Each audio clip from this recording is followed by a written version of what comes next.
What's going on, YouTube? Good afternoon, good evening, good morning, depending on where you're at. So, been a hot minute since I made a video. I really haven't had a lot to talk about here recently, but today is a different day. Today, I'm actually going to talk about the three big boost platforms.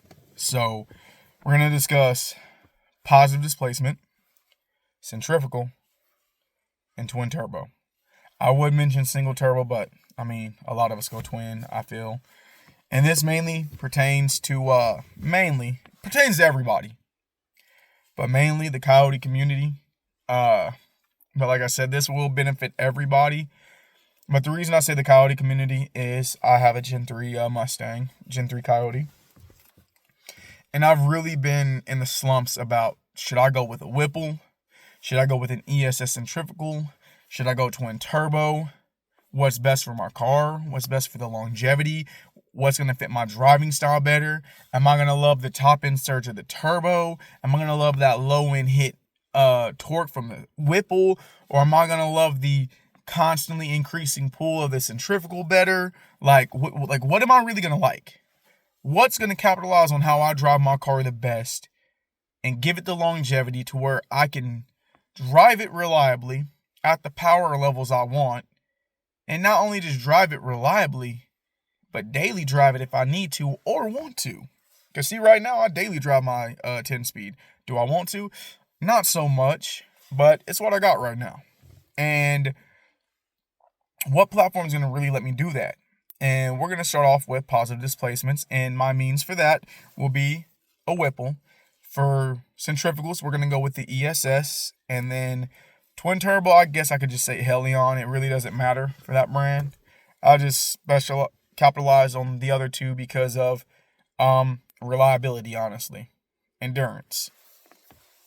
And if you've just bought your first Mustang and you're looking to get into boost, or you just got your first car and you're wanting to get into boost, and you don't know what platform to go with, what you're really going to like, this video's for you, and I really hope it helps.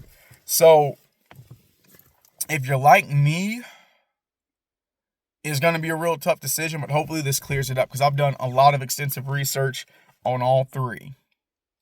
And I still want all of them, but for me, I've came to the conclusion, and I'm going to talk about all three, but me personally, I came to the conclusion, I'm going to go the twin turbo route.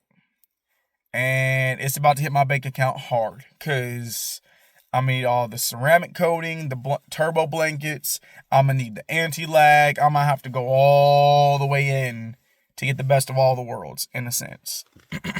But first things first, I'm going to discuss, does it benefit the nature of your car? How reliable it is for your car. And I'm going to use two means on every one of them. 650 to 750 wheel horsepower, and then 1,000. So all of them are going to have the same. So when I'm talking about power, the Whipple, the ESS, the twin turbos, we're going to talk about how they perform it anywhere between 650 to 750 wheel horsepower. And then the best part about this video, instead of it being a real long explanation on every single one, the longest will probably be with the positive displacement because it's kind of jump in between the others, and you're going to get a lot of information there. So when I do touch on the others, they're going to go very quickly. Very quickly. Granted, this video will probably be between 15 to 20 minutes. I've tried to record this video multiple times and keep getting interrupted or something happens. I would be outside, but it's crazy windy, and I don't know if you guys could hear me over the wind. So I'm parked in the garage of my car. But we're going to start with positive displacement. Why? Because a lot of us Mustang guys, we like superchargers. A lot of American muscle guys, we like superchargers. We like the instant torque. We like the instant hit. We like the power right at our feet. We love it. Now, based on if you have a Gen 1, 2, or 3, will probably really depend on what you want to capitalize on and what you want to go with. For me, I thought I really wanted the Whipple. And at one point, I did really want the Whipple because I have a Gen 3 Coyote. It's high revving. So it pulls harder and harder as the RPM increases. It's not like the other cars where it pulls really, really hard down low in the lower torque bands of your RPM, and then as it increases, it just falls flat on its face. A lot of cars do that. They pull hard, real hard down low, and then when they hit the upper RPM, they fall off. And a lot of people put on turbos to keep it going, right? So why wouldn't I go with the Whipple since it's going to pull like that? Well, some of you still might, and it just depends. And when people say, when you ask what boost platform is best for me, what should I go with? And people say, well, it depends. What do you like? What do you want? It basically depends on you. There really is no best answer. I hate that. I hate when they word it like that, I should say. It depends on you. It depends on what you like, how you're going to drive the car. They're not wrong. But when you're like, well, what do you mean how I drive the car? Like, if you don't know me, you don't know how I drive. I'm going to discuss, in a sense, kind of those driving types in a way. And what they mean by you. Because I'm going to break it down real quick to the nitty gritty. What they mean by it depends on what you like and what you want. Because they don't really touch on this. I've never really heard anyone break down the 3 forms of boost like this. All right. So there's a lot more to it than just picking one. And what I mean by that is, because we're going to jump right in, like right now. So when you pick a platform, and we're going to start with the Whipple. For me, if I were to go Whipple on this car, because let's say I wanted to capitalize on the lower end of power, because the 10-speed is very sluggish down low. And I want that immediate hit, that power at the throttle, right at my feet, that 1-to-1 ratio. That is absolutely amazing. Especially when I'm aiming for, 650 to 750 horsepower. Superchargers are king. Whether you go with the Whipple or the ESS, they are kings for reliability. They are the kings for durability.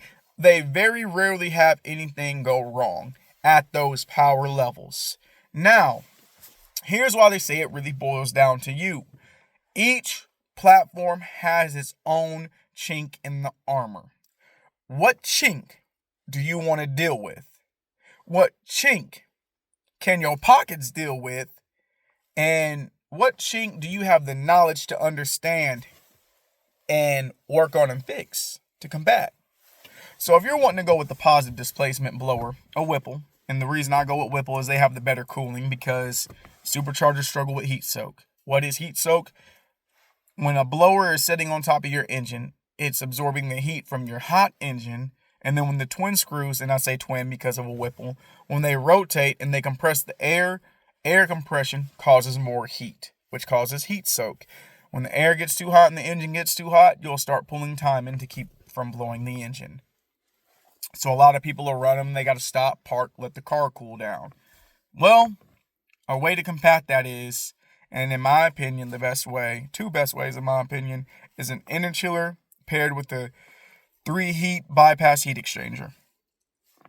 Massive radiator that circulates the coolant 3 times to cool the air before it sends it through the blower and into the engine.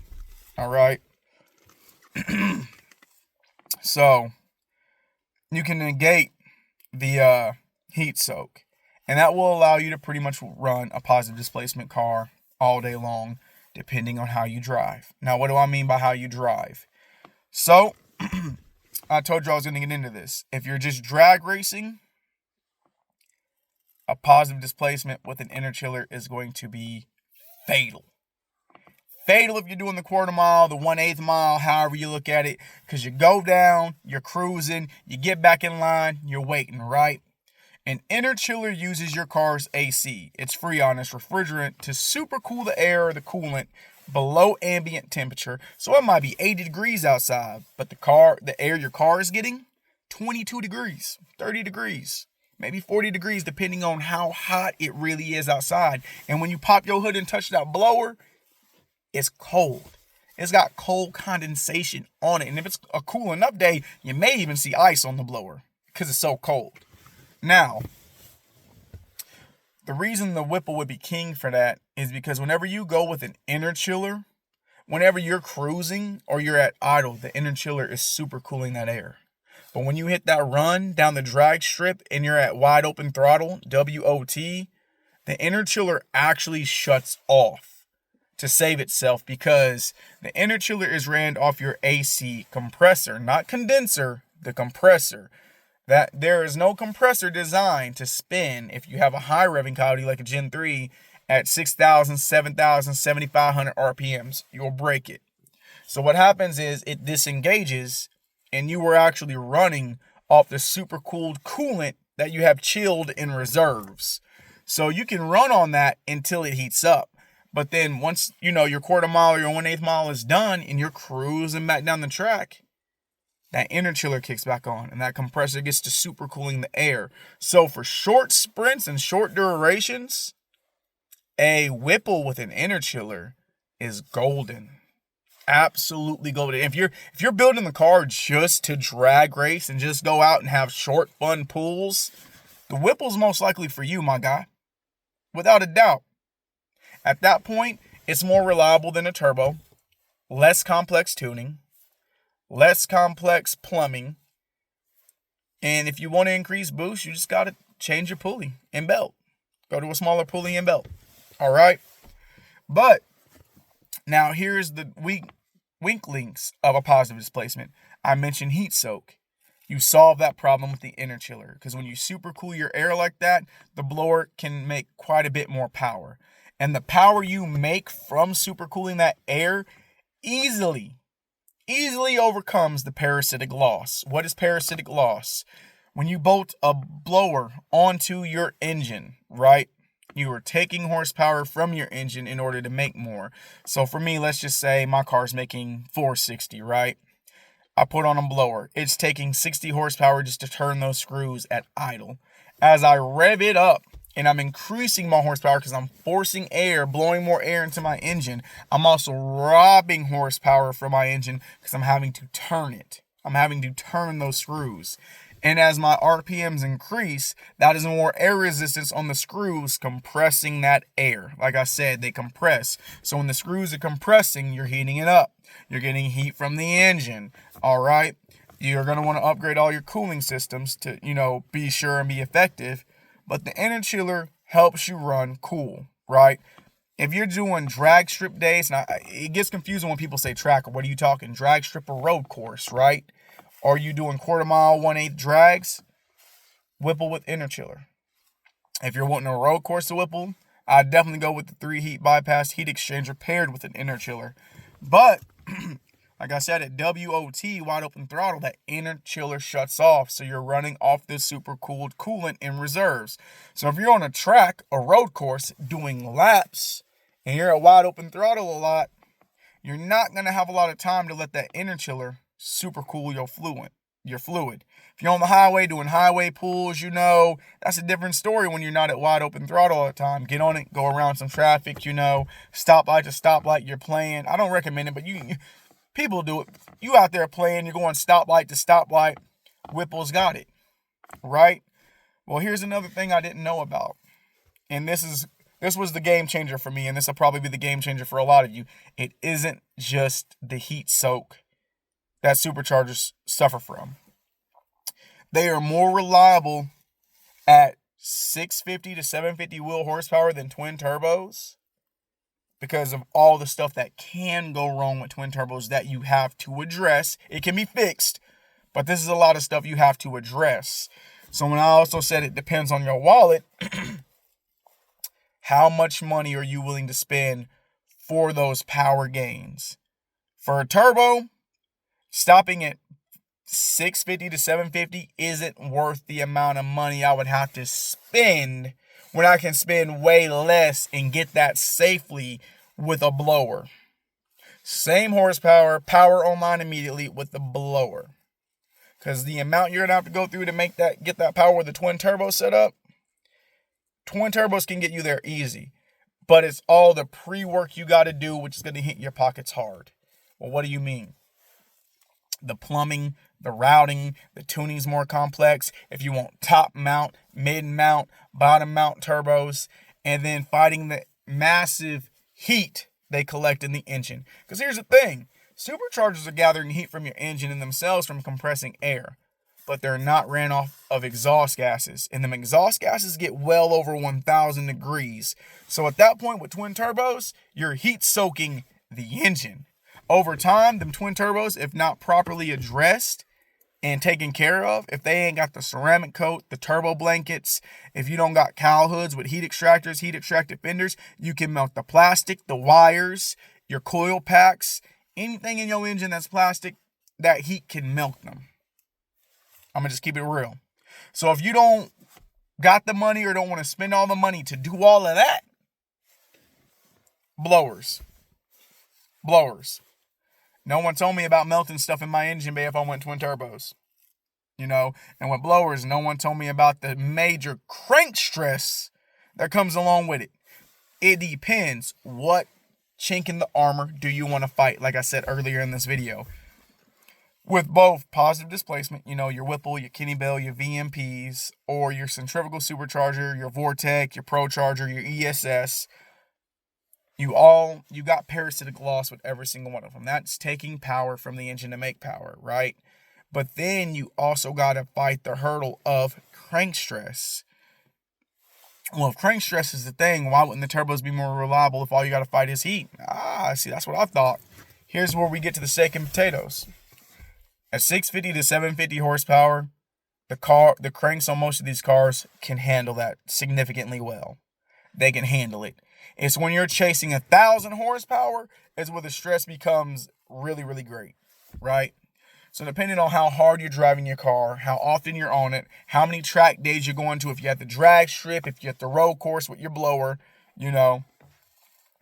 how often and how hard on your bottom end internals are you going to be? Anytime you get a blower, I always recommend a crank support. It keeps the crank snout from flexing under pressure, tearing up your rods and bearings. All right. That's just the way I would go. If you don't get one, it can flex and it can mess your bottom end internals up. And every 40 to 60,000 miles, you're going to be redoing the bottom end of your engine. If the crank stress is enough, if you do the crank support and you stop it at 650 to 750, you're golden. You don't have the major engine heat that turbos give. You don't got to worry about the plumbing, the routing, and the complex tuning of it. All right? It's a set it and forget it deal. You get it on, you get the tune. It's really reliable. You just got to worry about that. But at some point, the lower end internals will wear down because of that stress, right? Well, like I said, what do you want to fight? Are you cool with getting that many miles out of your car and then saving up and doing the lower end internals for that boost? Or do you want to go the centrifugal route where you still got parasitic loss, not nearly as much as a positive displacement, and I don't believe the centrifugal is nearly as hard to turn as the positive displacement because it's got a turbine like a turbo and not a screw. So it's also mounted off to the side. So because it's not sitting on top of the engine, you're not getting all that engine heat from the engine soaking your centrifugal supercharger. And it has a front mounted intercooler like a turbo. So the faster you go, the better the centrifugal breathes and the better it cools. And it's belt driven, so your power builds linearly. Same thing with the positive displacement. It's all linear, but you're getting max boost right off throttle with a Whipple. Max boost. So that instant surge, that instant hit down low is very hard on your internals. It is very hard on your crank.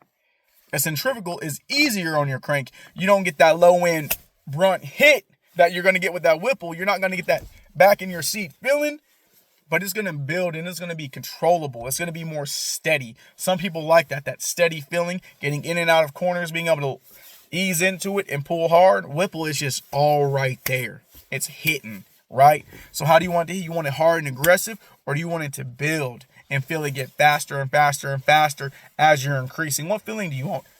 Peak power right there and not feel like you're going any faster? It's just straight pulling the same amount all the way through, but aggressive and violent? Or do you want to feel it build and feel like it's getting faster and faster and even more violent? Right? Centrifugals are good at that. They don't hit your engine with all that stress down low. It builds. Also, again, I would go with the crank support. And when you're pushing so much horsepower, you're going to want to go to a 10 rib if you're chasing that 1,000 horsepower. If you want to go with the 1,000, you can go with the 6th gen 3.8 liter Whipple.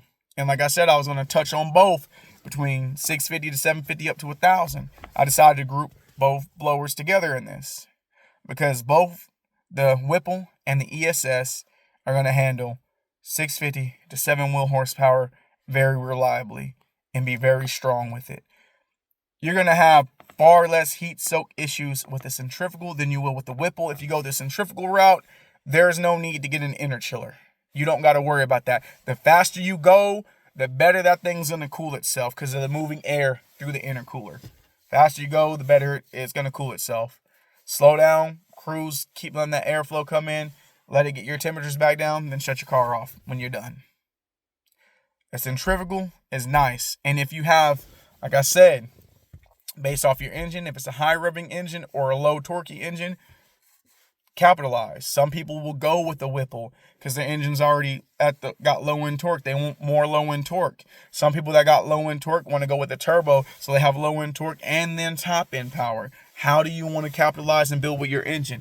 Because I have a Coyote and I want to capitalize on that top end a little more than I do the low end. Twin turbos for me. And I'm going to get why I chose that. But like I'm saying, we're not going to jump to there just yet. We're grouping these two blowers together.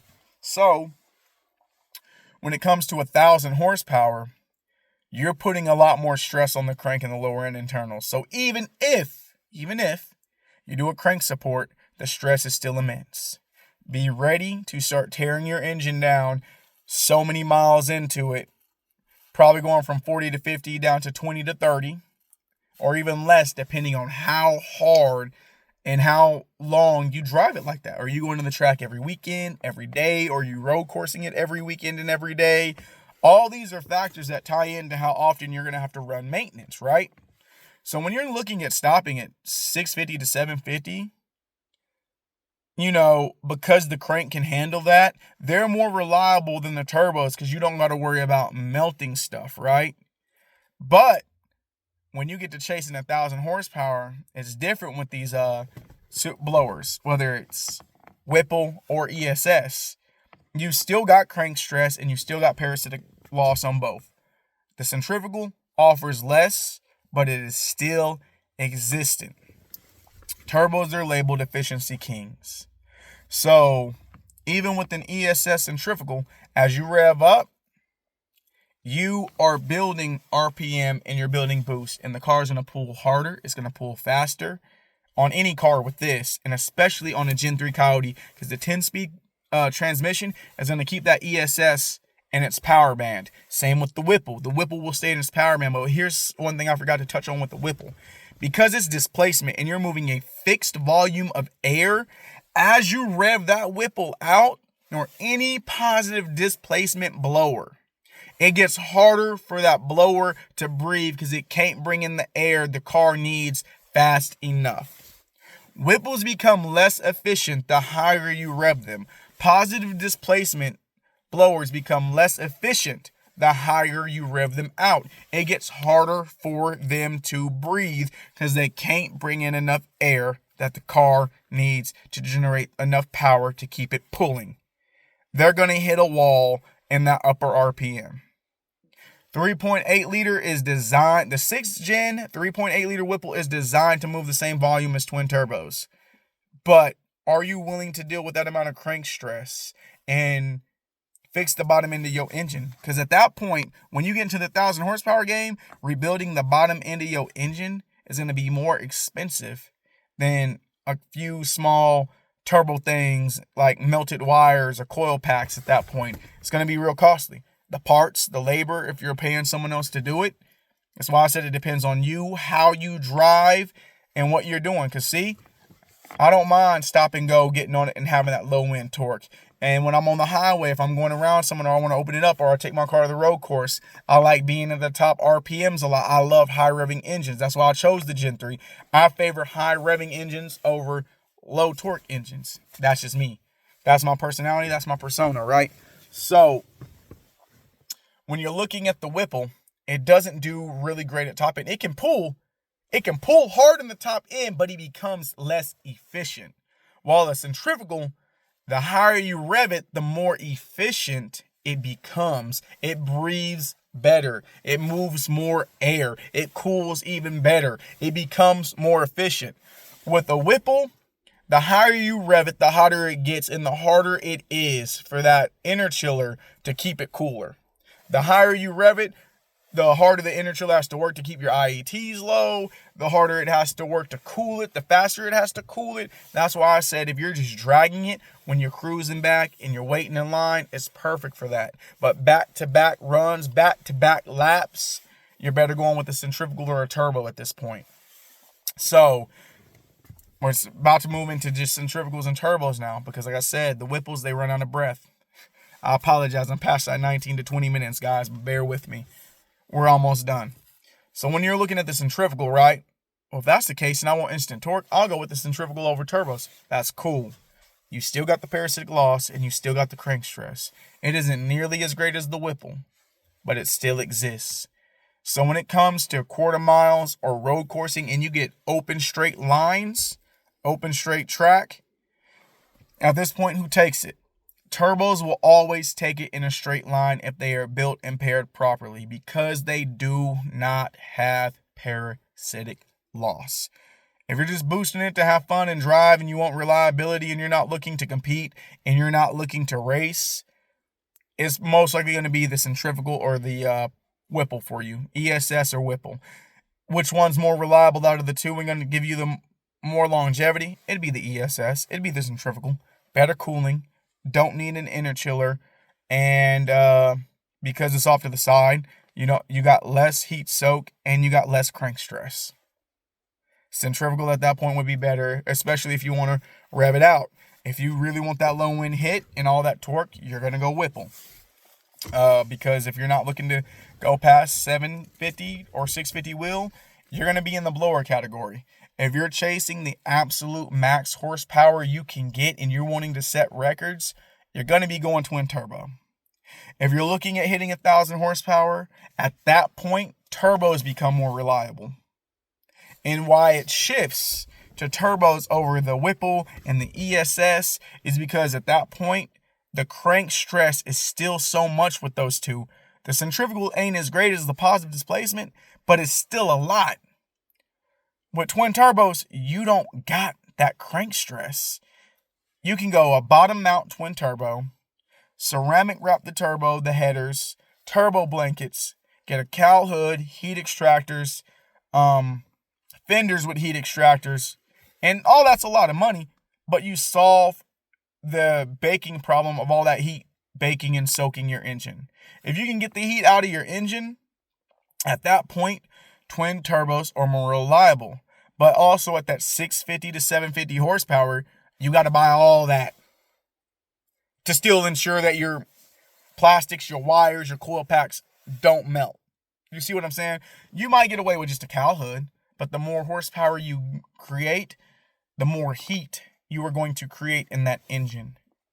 So at that point, dealing with the engine heat is a lot easier than dealing with the immense crank stress the others give. The top fastest Mustangs are centrifugal and twin turbo. I heard one gentleman say that the centrifugals, when they're out there to have fun, they're running back-to-back passes, pulls, and laps. Even the turbo guys are having to stop and cool down. He's like, maybe they got better things to do, but he's like, they don't run back-to-back like we do. So that still kind of got me guessing. But I'm also wanting to compete. And I know if I got an ESS making 800 and a twin turbo making 800, that ESS is still suffering from parasitic loss. So eventually that turbo will reel me in and it will catch me and pass me. The only way these blowers are going to beat turbos is if the blowers are making a significant more amount of power than the turbo, which means you're going to have a real massive positive displacement or a really massive centrifugal. And the bigger the blower, the harder it is to rotate it, which means the more stress on the crank. They can beat turbo cars, but just know at the cost of beating a turbo car for all that instant power, it's a lot on the crank. Turbo's got two-step. Turbo's got anti-lag, booster pump, you can build boost while you're at the start line and come off the start line at full boost. Like centrifugals, or excuse me, like positive displacements, that's a lot of hit of torque down low. There's ways you can tune it and make it rev out easier and nice and softer, but it's going to cost more money. Way more money. So, like I said, it's about how it hits your pockets, how you drive the car, and what chink in the armor are you wanting to deal with. Do you want to deal with crank stress? Do you want to deal with bottom end internals? Do you want to deal with the heat? Do you want to deal with the plumbing? Do you want to deal with the complex tuning of turbos? Turbos, complex plumbing, heat, tuning, superchargers, set it, forget it, get the tune, E85, you're good to go. If you're looking at staying at a certain power band, they're reliable. If you're wanting to compete and chase records and everything, you know, twin turbo, be ready to spend money. Be ready to spend money. But turbos don't have that low end hit.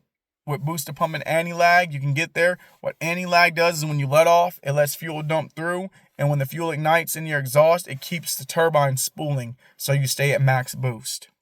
So as soon as you get back on it, you got your boost, right?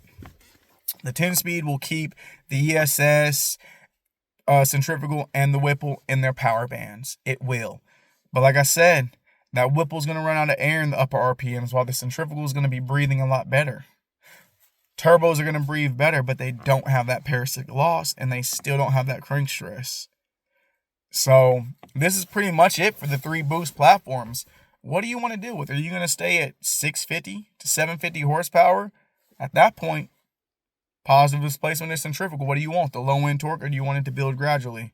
If you're wanting to go for 1,000, like me, and go the twin turbo route, be ready for the turbo blankets, the ceramic wrap, getting the proper hood to let the heat escape. I mean, at this point, it really costs to play. And that's a lot of stuff I didn't know. Because if I would have known about the crank stress and the bottom end internals a long time ago, I would have known I wanted to go turbos. There was a point where I really wanted to go centrifugal. But even then, I didn't know about crank stress. And, you know, if one got crank stress, the other one got it because they're both belt driven. One's less than the other. Sometimes I still contemplate, I'll go centrifugal. But I can also get turbos that are more than capable of doing 1,000 and just keeping the boost down and just running at 600 to get a feel for that. Going from a car that's making 460 straight to 1,000 probably ain't the brightest move. But I'll put some stuff on, stop around 600 and so, get a feel for it, and gradually increase myself to get a feel for the car. I don't want to go out here and wreck my car. I don't want to do nothing stupid. Let's be smart about it. But that's what everybody means by it's how you want the car to behave. It's how you want it to react. And, you know, I basically explained what's best for the engine, you know, because do you want to deal with the crank stress or do you want to deal with the heat? How will the engine handle it? When you're going for 1,000 horsepower, the engine will handle the heat management better than the crank stress. If you're at 650 to 750, the engine can handle the crank stress better than it can handle that heat. Unless you're going to put all that extra money into, you know, dissipate that heat. Then, yeah, it's more reliable at that point because you don't got the crank stress still. Crank stress is non-existent at that point. But it's about how much you want to spend and how far you want to go with the build. That's really what it boils down to. And as for the driving styles, I can touch on those 3 really quick. Like I said, if you're someone stopping and going a lot, Whipple for you. If you like building it out and you don't want to deal with it, if you like revving it out and you don't want to deal with all the heat management, centrifugal is perfect for you. For anybody who likes high revving engines and wants to be at the top of their RPMs, having fun on the highway and doing highway pulls and roll racing, centrifugal will be great for you. If you got the money and you want to deal with the heat management and you want to deal with the complex plumbing and tuning, and you just want to dominate roll races, because here's the thing, turbos pull way harder than any positive displacement or any centrifugal in the upper RPMs. They're going to pull a lot more violently when they hit because they do not have the parasitic loss. Both blowers are going to have that parasitic loss because turbos don't have it. They're just going to pull harder. They just are. So that's where it comes into the drive styles. Do you like driving at the top of your RPMs? Do you like staying low in your RPMs? Or do you do all 3 like me? You know, I want the low end hit. I don't want the crank stress. I want the reliability, and the ESS is more reliable than the positive displacement because I don't want to deal with the heat and melting my engine. But also because I want to chase 1,000 horsepower, the turbos will obtain it easier than the blowers will. And if I'm going to be putting that much money in, I may as well. At that point, you have to do the ceramics. You have to do the hood, the heat extractors going for 1,000, because if you don't, you're going to burn the car up. You have to do that stuff at that point. So I just decided to save, and you know, when I get the 10, 15, 20,000 saved up, get it all knocked out at once. That's pretty much the route I'm going to go. I hope this video helped you understand how the boost hits when it's coming on down low, and as it revs up, it loses efficiency with the Whipple. It gains efficiency with the centrifugal, but they both still got that parasitic loss, and then turbos have no parasitic drag, which is why twin turbos have no parasitic drag, which is why they remain the kings of thermal efficiency. So this video took a lot longer, 35-minute video. I really hope this helped y'all decide what platform and boost you want to go for your car. Since I have a Gen 3 and it's a high revving nature, I'm going to capitalize on that, and I'm going twin turbos. That's the route I'm going to go. If you have a Gen 1, they make good naturally aspirated power. They can be boosted. Gen 2, because it has a lower compression ratio than the Gen 3, it handles boost exceptionally well. And the Gen 3 can, if you put the right corresponding components in it. And basically, oil pump, gears, and crank sprocket, and you're really good to go. The car from factory, if you have a Gen 3, the fuel injectors are already suited for E85. E85, Cobra Jet, a tune, you're making crazy power. So that's probably going to be my first modifications, and I'm going to see how the car acts before I go twin turbos, and I'm going to get a feel for that, and then, you know, see what happens there. At that point with that power, I might decide twin turbos ain't even worth that money. I'm cool with the ESS. That'll be all the power I need. I'm saying I want 1,000, but I have yet to drive a 1,000 horsepower car. It might be too much for me. I might not like it. I didn't mean to say, I might not like it.